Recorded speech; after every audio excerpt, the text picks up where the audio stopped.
Welcome back, everybody. This is episode 7 of our podcast, The Power of You. So, hi Bill, how are you today? I'm terrific. It's so great to have you here. Yes, thank you so much for having us, and thank you to having us in this beautiful location for our podcast today.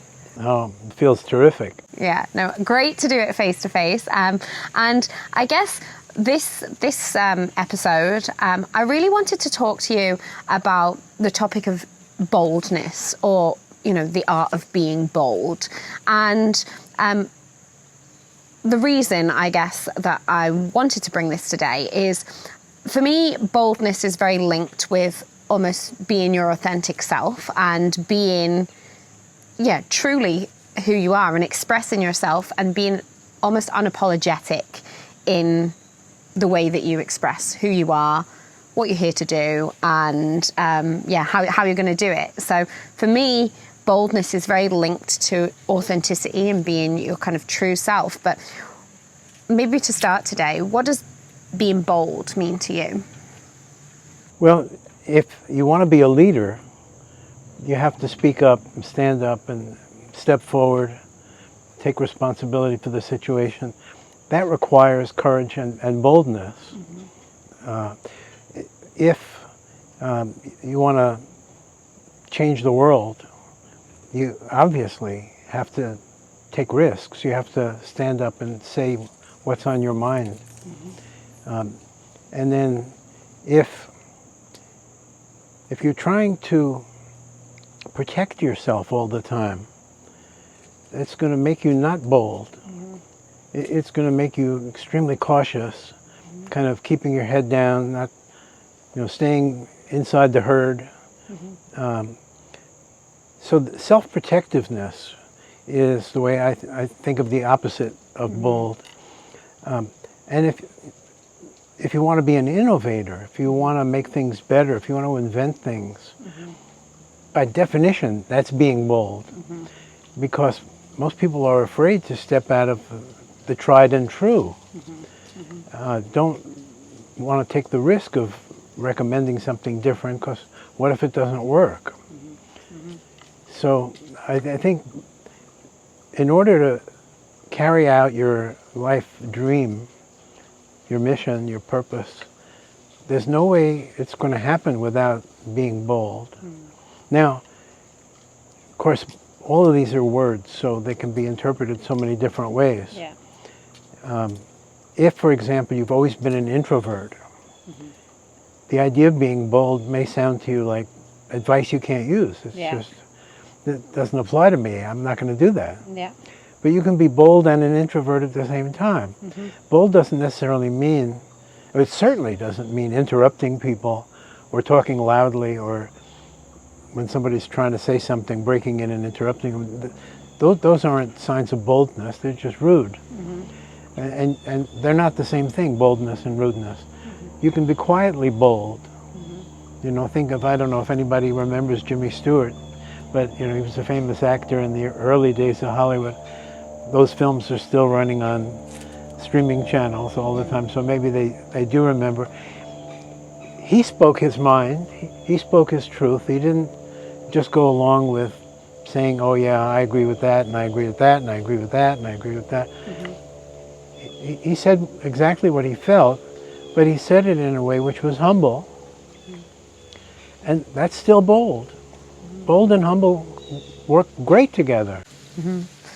Yeah, I think what you've said there around being bold, it can have these connotations of almost being brash or, a little aggressive, or, it's almost, as you said, like rudeness, and you kind of explained there that you can actually be bold, but your bold and my bold, and if you're listening, what bold means to you will probably look different depending on who you are, and who you are, like, authentically inside. If it's not part of you to be loud and extroverted, then being bold doesn't mean that you'll necessarily become that. But I think it is knowing what you believe and stating what you believe and standing up for that, essentially.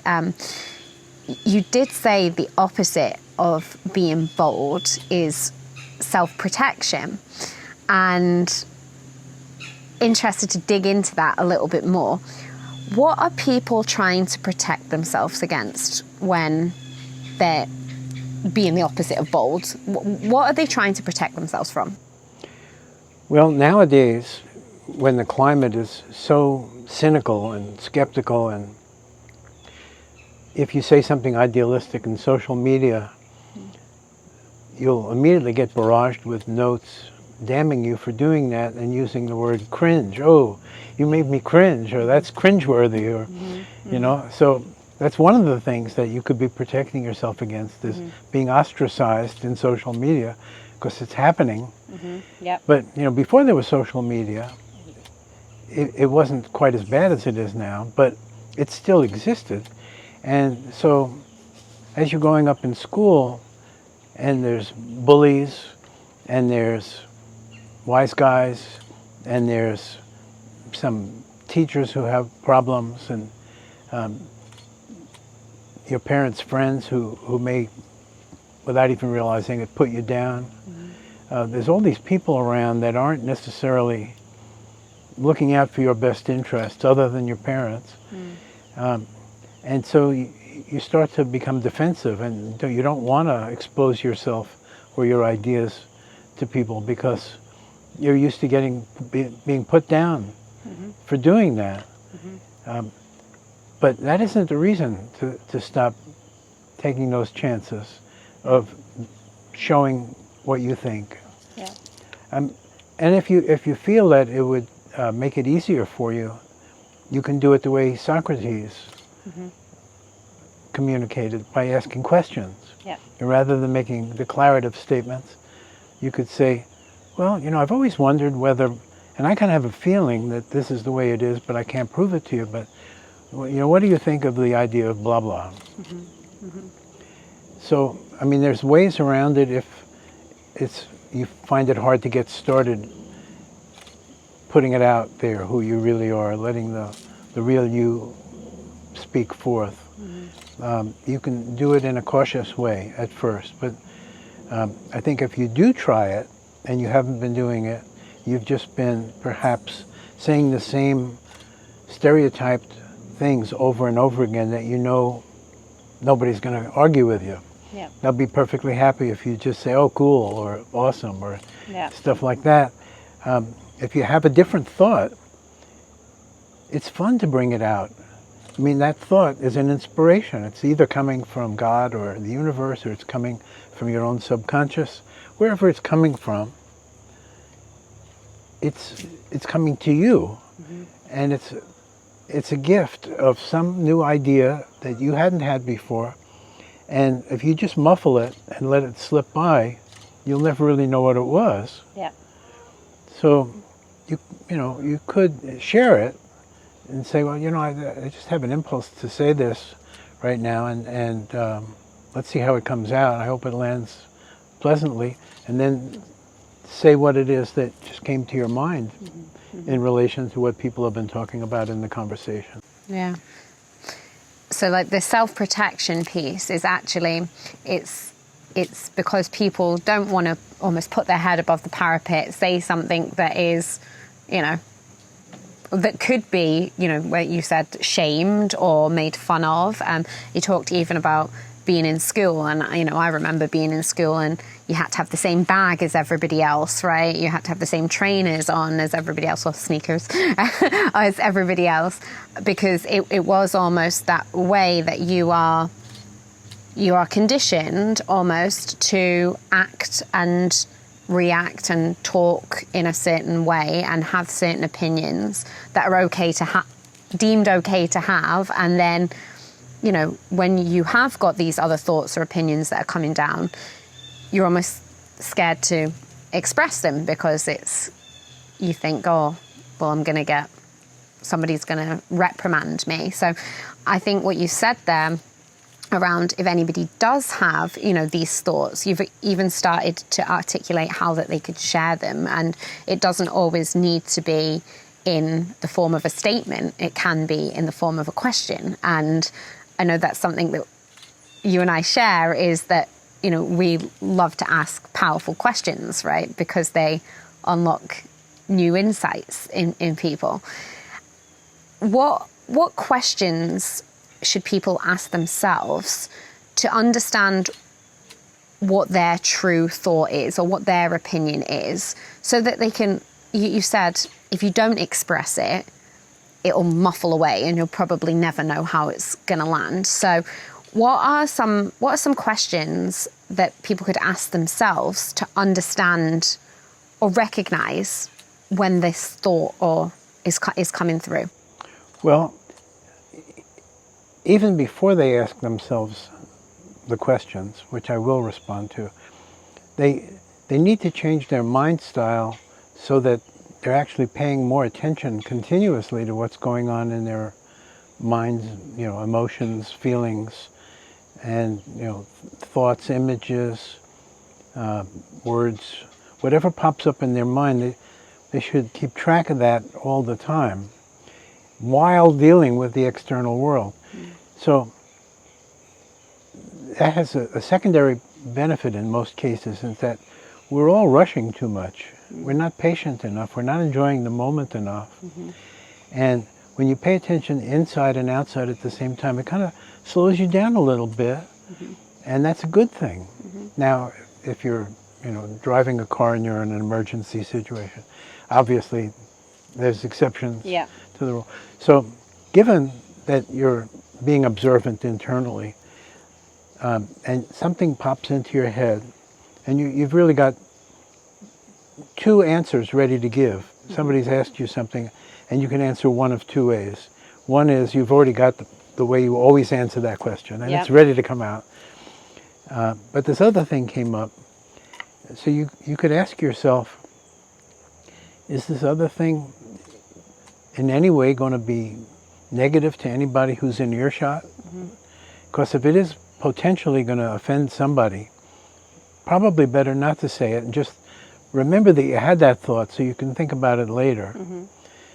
But if you don't sense that there's any negativity in it at all, you should just let it out. Yeah, so if you have a thought, it's one, recognizing it, but two, then understanding, could this potentially, is it hurtful, I guess? Is it hurtful? And I think with that, there'll be comments that you perhaps don't deem hurtful, but then how the receiver hears, or they always say, hearing happens on the listener's terms, right? And I do think in today's world, a lot of people are triggered by things that shouldn't necessarily trigger them, because again, this goes back to where you're putting your time and energy, and why are you letting somebody else's words kind of impact how you feel. And I think a great example of this actually is, so my partner and his family are Chinese, and being around their dinner table, they speak in Chinese. And so I don't speak Chinese. So when I'm sitting there, I can hear the noises, but I feel nothing in terms of the words. And I think that's a really great illustration of like us putting the emotion behind the words, because there I am sitting, they could be calling me anything, and I hope not, but I feel nothing, right? Because there's no emotion kind of behind that. So I think, when we talk about people stating their opinions and asking themselves, is it hurtful? I think there's one that, as you've said, is just a hurtful comment or is just rude. But then there's also comments that people might interpret in a certain way or trigger them in a certain way. And I do think boldness can sometimes trigger people. Where do you stand on that? Well, I try to conceal my boldness as trying to make things better, solutions. So I feel that it's my duty to bring the solution forth. So, for example, I was in a meeting with the CEO of a company who's my client, and the top leadership team. And they were talking about a particular problem, And I spoke up and asked some questions, and I could tell I was irritating my client. It was like, you know, we tried that one, Billy. I can see it's going through his mind. You know, yes, we tried everything you're saying, and it didn't work. So ultimately, I did back off. Yeah, yeah. So you can't know in advance exactly what's going to happen, but typically, in most situations, you won't totally kill yourself by speaking up and saying what you feel.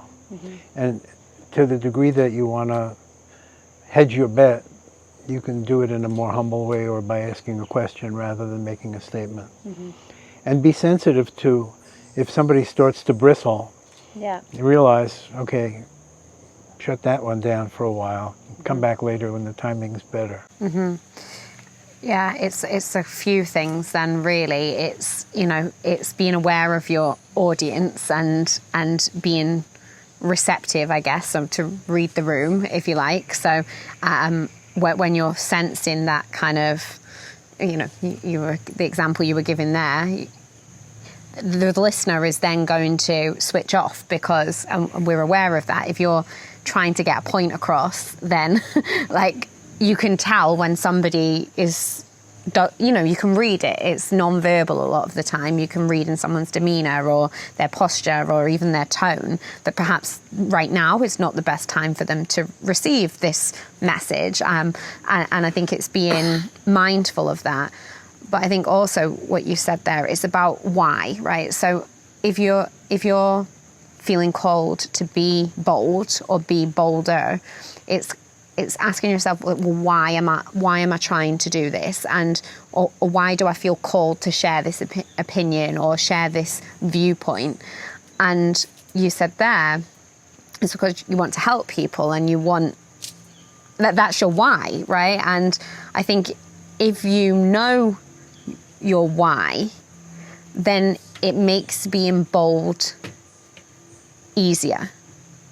Because if you're not aware of why you're sharing these opinions or why you're putting your head, you know, your head out from the crowd or standing out from the crowd, it's like, why are you putting green trainers on when everyone else has got red? It's you're doing it because you want to make a difference or you want to help others. And I think if most people actually ask themselves why they want to stand out, whether it's you're being an innovator, whether it's, you know, you're sharing messages with the world, like, I think that most people would come to that they actually either, well, I would hope, want to make either the world a better place or, you know, like invent something that will be, you know, helpful for the masses. I think understanding why you're doing something is, or why you're, you know, making yourself stand out from the crowd. Why is that? If you know that helps you, you know, express yourself more easily. Yeah, and it goes back to knowing what you're here to do. Because that gives you permission and motivation and momentum to be active, carrying out your vision of what your life could be and what purpose it could serve. If you know what it is. And if you don't know what it is, you're in a bad position because making decisions becomes arbitrary. You don't know what the end goal is, so you don't have any kind of a yardstick by which to judge action A versus action B because you don't know where you're going. Yeah, and I know we talked in the last episode about, you know, your purpose and finding your purpose, and you know, sometimes you need to bang into a few walls to find the direction. And I know that process can be frustrating sometimes, you know, and if you are listening to this and you don't feel that you have your direction and you don't feel like you know why you express your thoughts or opinions, what kind of, I guess, words of, I guess almost like comfort or advice can we give for the people that feel that they don't know the direction just yet, but they feel like the fog is clearing? Well, that's a wonderful feeling to have, that the fog is clearing, that they haven't found themselves, they haven't defined their life goal, don't have a vision, but they feel that they're getting closer to that revelation. That's a terrific time. They should really enjoy every moment of that. And take in everything that happens, even insignificant things, like maybe they're sitting in a place like we're sitting, and nothing has fallen from the trees for hours. All of a sudden, a branch falls. You know, why did that happen? What could that mean? And it might mean nothing. But don't take anything for granted. It might have something to do with the unfolding of the secret of who you are. So everything that happened, and it's not just at that time when you're kind of, the clouds are parting and you suspect that you're going to know soon who you are and what you're here to do. But at all times, keep alert to what's happening, seemingly with absolutely no bearing on who you are or what you're trying to do, but just check it out. And could this in some way be giving me some hint? Could it be happening to me for something that if I thought a little bit more about it would become clear to me? Yeah, and I think that links into what we were speaking about actually on email, and it was around how things are happening for you, not to you. And with that lens shift, it's really very powerful, right? Because even like you said, if you're in the situation where the clouds are parting, like, and being, you know, more mindful and observant of everything, like, great that you're one step closer to figuring out your mission. But even if you're not, even if you feel like you're miles away, like you don't know what you're here for or why, it's even, I think that's a huge shift. Like, it's just asking, like, well, what is this trying to teach me? Like, ask, even, you know, I've asked that even in times that are like challenging and like you're finding really, really tough. It's like asking yourself the question, what is this trying to teach me? And when you ask yourself that, and I don't know if you've heard of this, it's like, you know, it's like the kids, like they'll say, you know, how a child will say, well, why, right? And they ask like 5 whys, it's called. And I think when you ask yourself, like, what is this trying to teach me? And then almost apply that child's mindset, like, okay, it's trying to teach me to be more patient. Well, why is it trying to teach me to be more patient? It's trying to teach me to be more patient because, you know, you lose the rag at little things. And then, well, why do you lose the rag at little things? That, you know, so almost digging deeper. But I think it starts with the question, like, what is this trying to teach me? Even if you don't feel that you are close to even finding your mission. Exactly.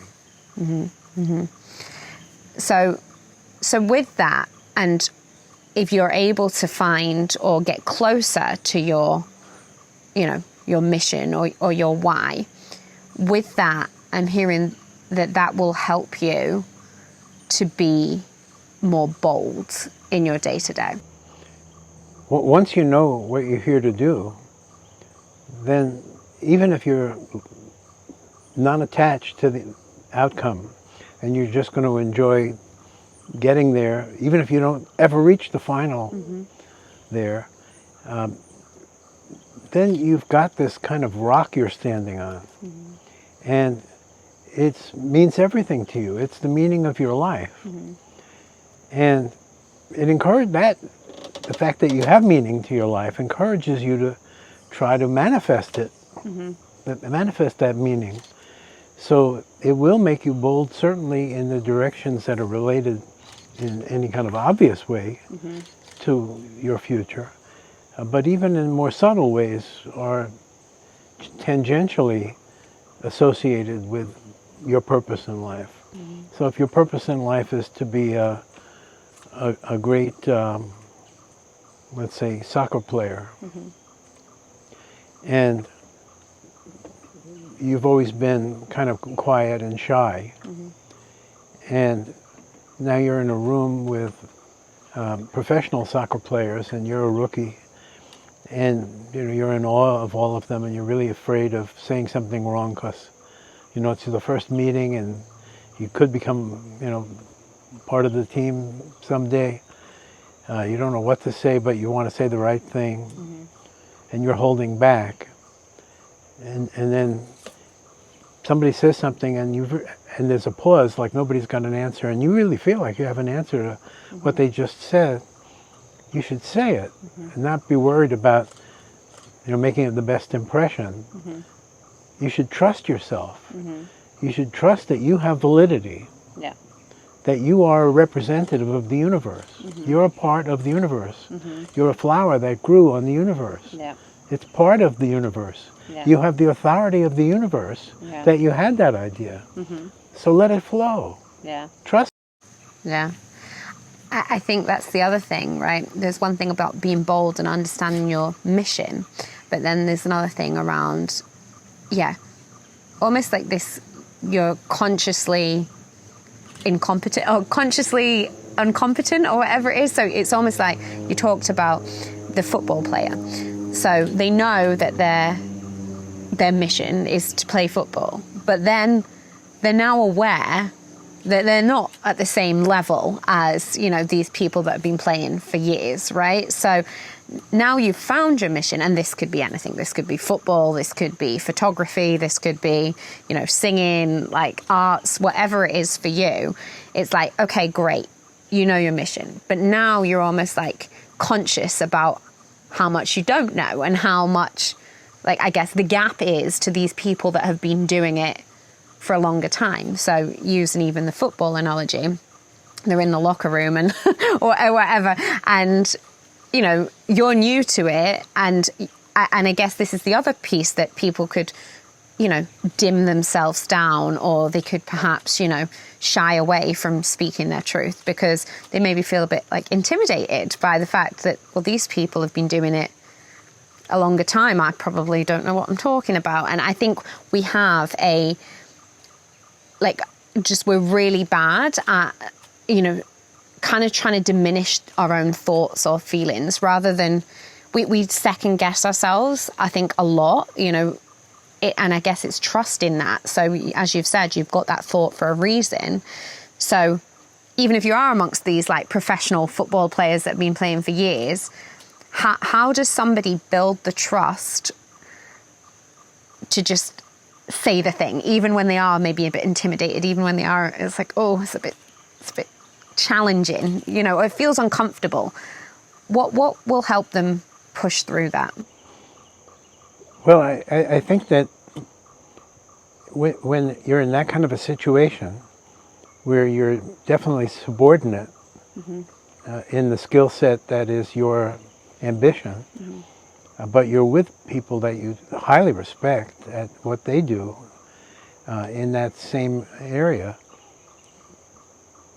you phrase it as a question and say, sorry to sound naive, I've been playing football for 3 years now, but what about blah, blah, blah, blah, and then say it as a question. And if you say it right and sincerely from the heart, and you're not trying to be somebody you're not, you're just imitating anybody, you're just being who you are, and you had this thought, you're posing it now in a humble way. They're not going to jump on you. They're going to try to help you. And if it turns out that this particular group isn't going to help you, you better learn from that this may not be the group that you want to be with. Yeah.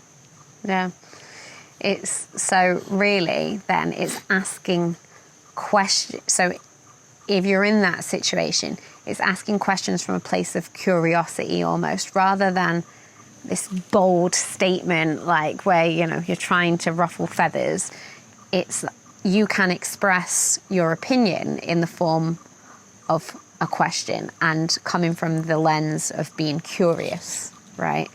Yeah, curious, or just not as experienced, or whatever. And just speaking up when you're with people who are outclassing you by so much. Just speaking up is boldness. Or being in the room even is... Just being in the room is boldness. Yeah. And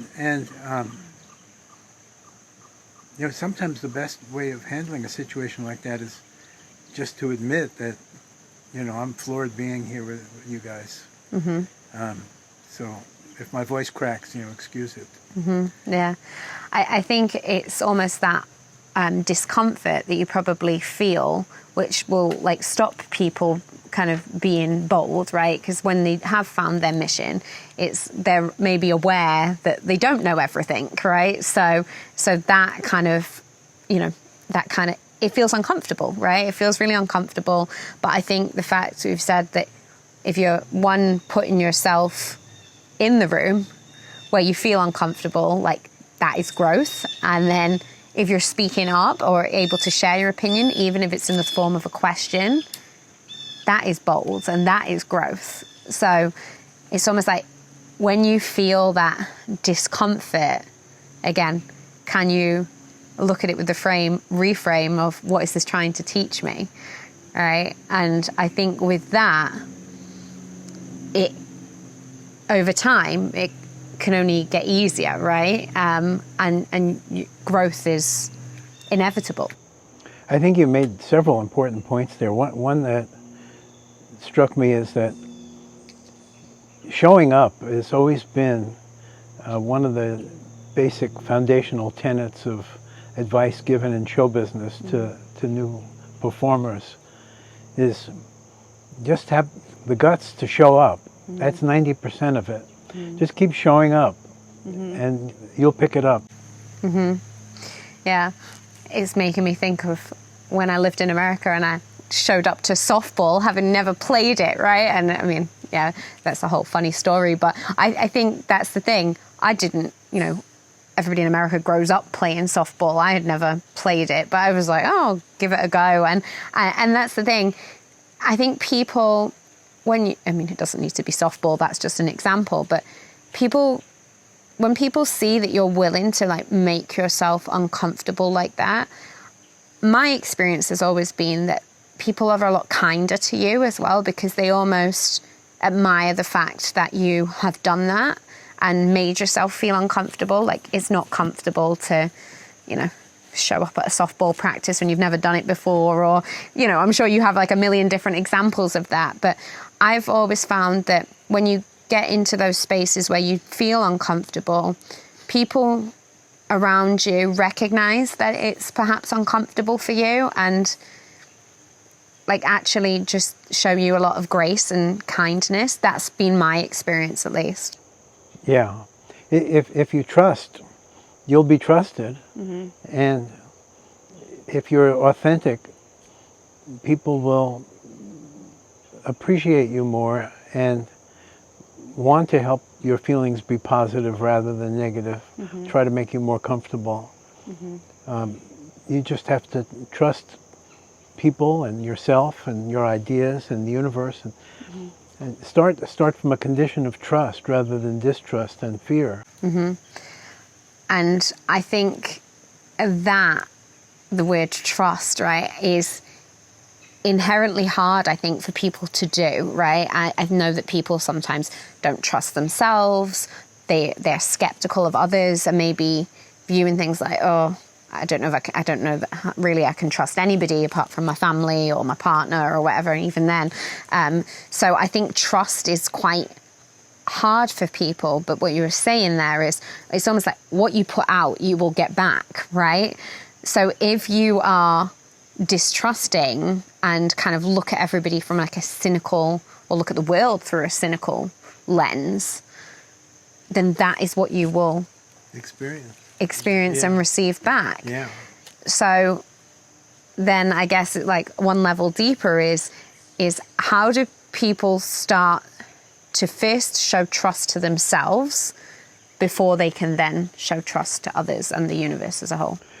Well, I have a theory that this will help, and I've been putting it out there, and that is that if you understand why it's such a cynical period of history that we're in right now, it can help personally escape the conditioning. You know, we've all been, a friend of mine calls it hardwired. It's, you know, in science, hardwired suggests that you're born with it. But conditioning you're not born with. No. But it feels, in retrospect, hardwired. Yeah. Because you can't escape it. You can't stop doing it. You've been doing it all your life. And what is it? It's conforming. Conforming to this is the way it is. This is what you do. Everybody does it the same way. No, you have to wear a hat. And yes, you have to take it off in the elevator. And, well, you know, some of this is turned out to be, you know, proper behavior. And so that you should conform to, because otherwise you're being rude.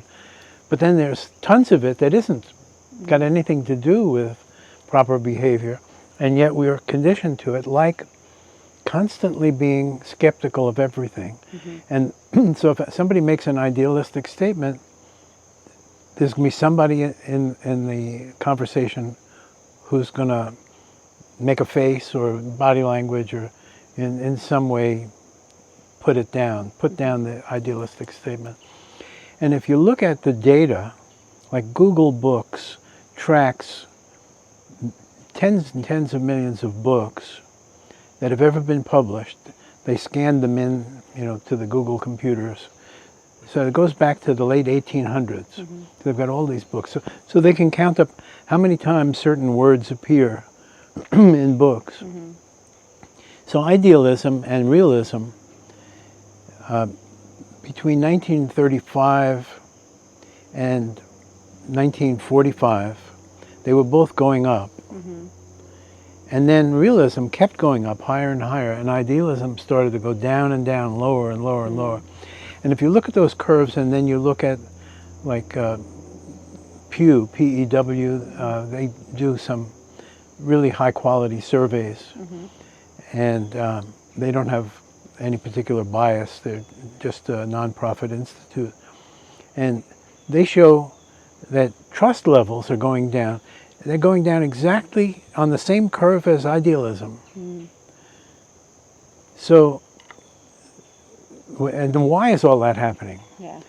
Well, you also see religion going down, and it's following the same curve. So you can say a lot of good things and a lot of bad things about religion, but up until fairly recently, it gave us, you know, strong ethical, moral teachings, and it also gave us a view of the universe, which was, whether it was a myth or a story or whether it was real, it was awesome. It was inspiring. We were part of something awesome. And now we're not part of something awesome.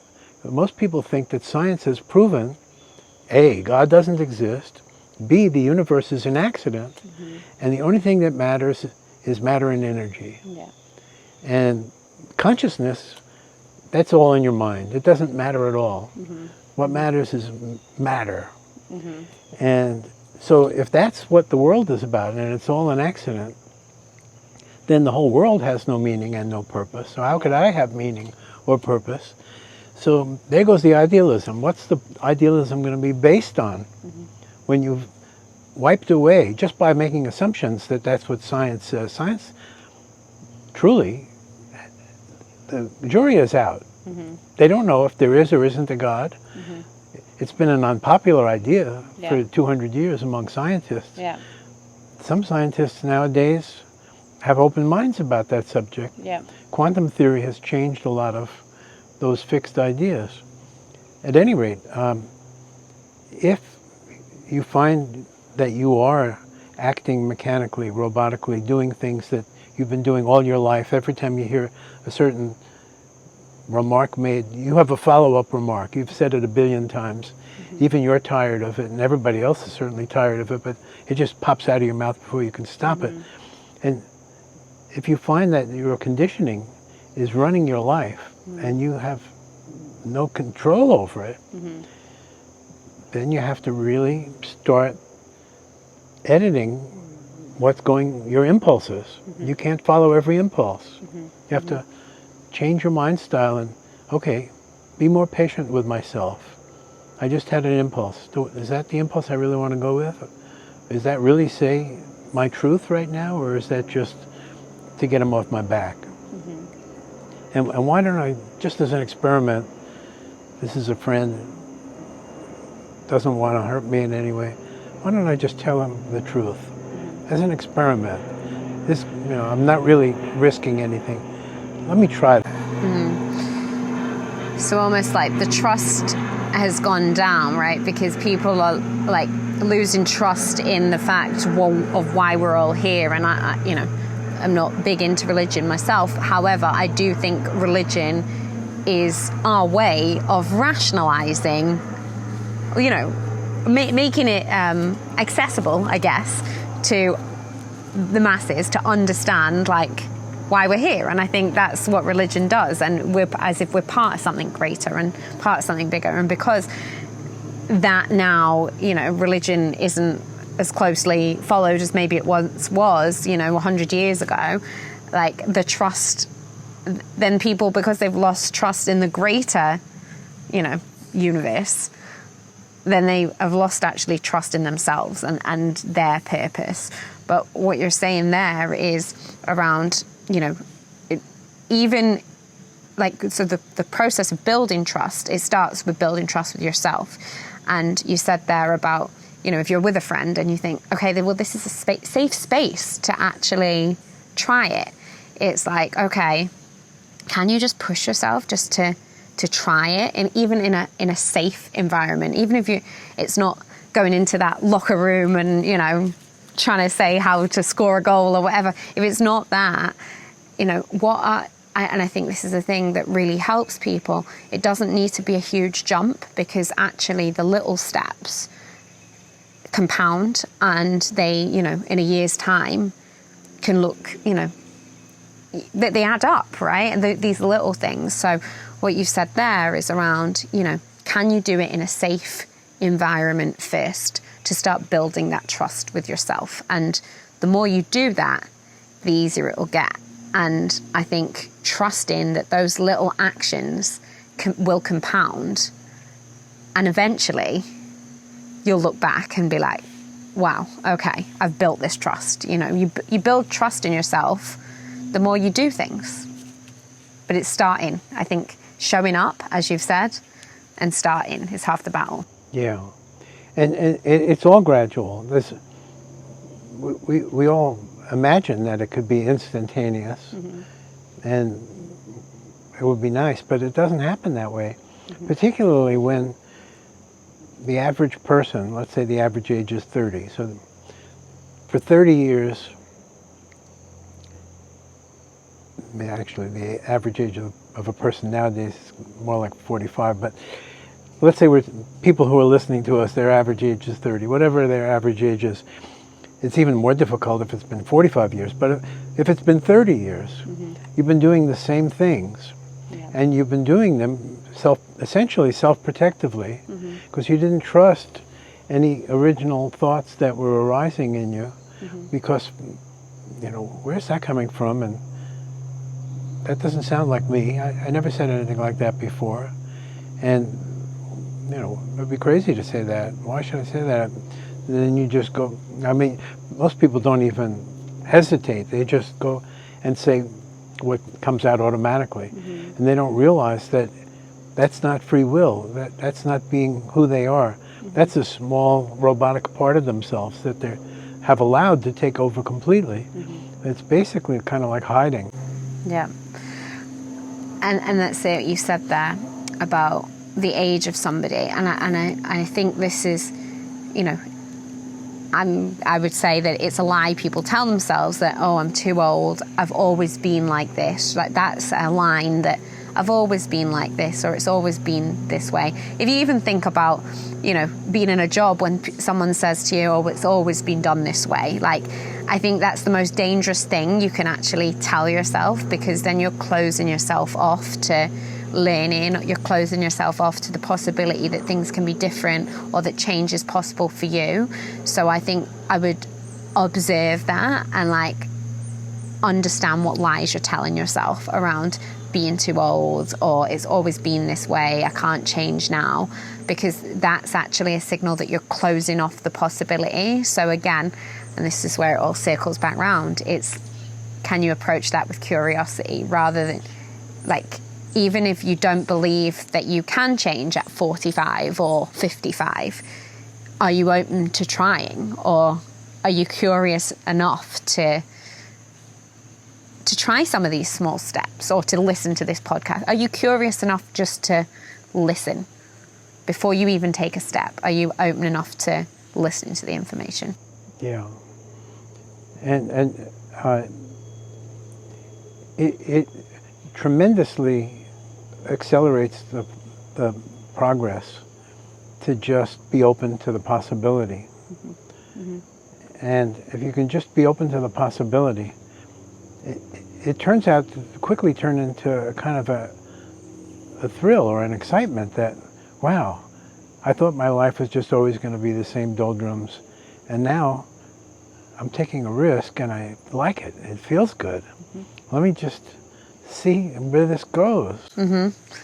Yeah, you're opening up something, and yeah, while that might feel uncomfortable, it can also be exciting. And I think it was you that once said to me, you know, can you relabel nerves as excitement, right? So if it does kind of scare you / excite you a little bit, then that's a good sign that you're likely on the right path. And then that becomes addictive, right? Like once you do that, you've got this hunger to continue learning about yourself and continuing to discover, you know, why you think the way you do, why you act the way you do, you know, and then that further links you down into like where we started actually, which was about the boldness. So if you can start with the hunger or the curiosity to learn and take these steps, you will eventually uncover your boldest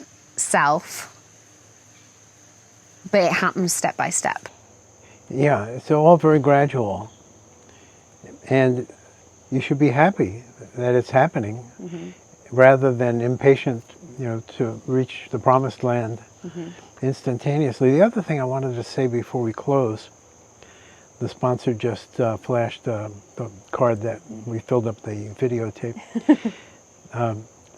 is that this came from something you said, that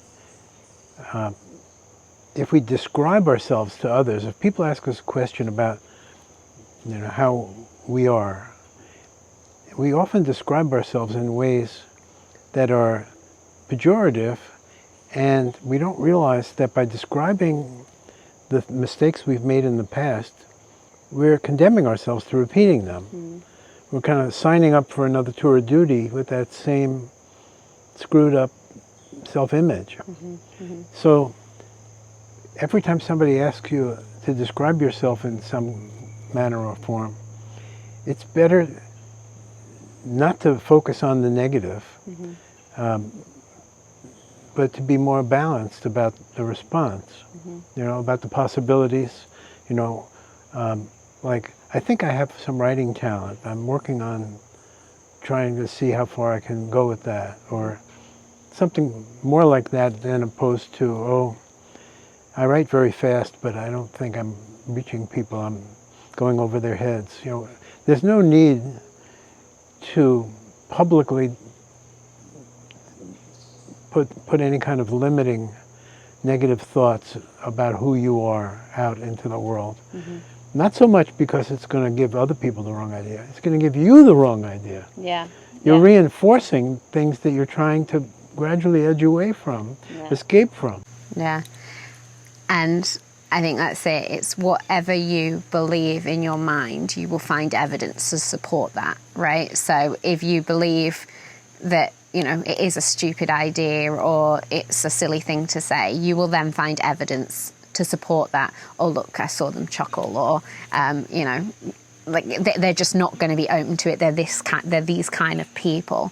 So I think it's listening to that. It's listening to what you're telling yourself, because then you will find whatever you tell yourself, it's that whole saying, right? If you think you can or you can't, you'll be right.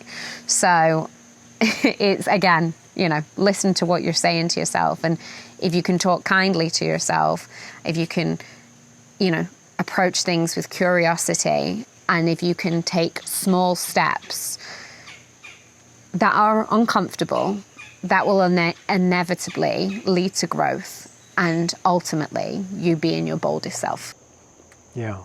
Optimists and pessimists are both right, because it's a self-fulfilling prophecy either way. If they're going to be pessimists, if they're going to be skeptical, if they're not going to trust that they have personal value, really, that they're worth something, and they have gifts to bring to the world, and that's why they're here, is to bring out their gifts. They're going to make it come out that they don't have those gifts, because that's what they're telling themselves over and over again. So the gifts may still try to pop up, but they'll be slapped down. Yeah. So listen to what you tell yourself, because whether you think you can or you can't, you'll be right. So we will leave you with that. We hope you had a fabulous listen to this episode. I know I've certainly enjoyed it. So thank you so much, Bill, for another great recording together. Thank you so much, and thank you for listening. Thank you, listeners.